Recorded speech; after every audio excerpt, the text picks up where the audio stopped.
I'm Senior Neighborhood Reporter Bobby Portavant.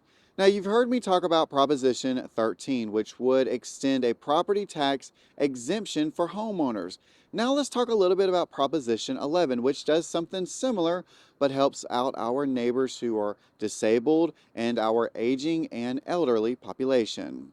Okay, so Proposition 11 is a constitutional amendment, and if it passed, it would raise the homestead exemption property tax for people that are disabled and people that are considered elderly from $10,000 to $60,000, really helping ease how much they pay in their property taxes each year that goes to their local school district.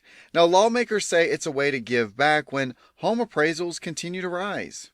It's painful to see your appraisals going up by 10%, 10%, 10%, 20%. They're being taxed out of their own home. Waco's very own state representative, Pat Curry, says this is a way that the state can help out. Property taxes are a huge issue for all of us.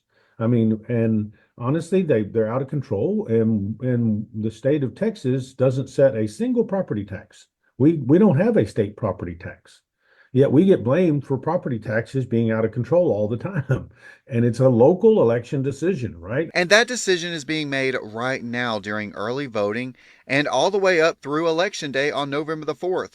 Representative Curry says with rising costs, times must change. The elderly and disabled may have very well bought a home for $50,000 or $60,000 30 or 40 years ago that's currently valued at $600,000.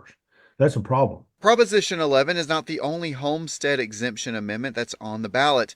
Back on Monday, I talked about Proposition 13, which would take the current homestead exemption for homeowners from $100,000 to $140,000.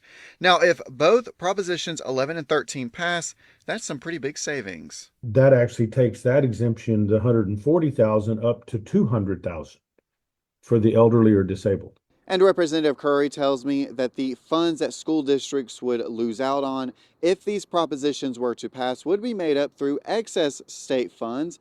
And you can read more about that in my story regarding Proposition 13, and that's over on our website, KXXV.com. Reporting here in Waco, I'm Senior Neighborhood Reporter Bobby Portavant.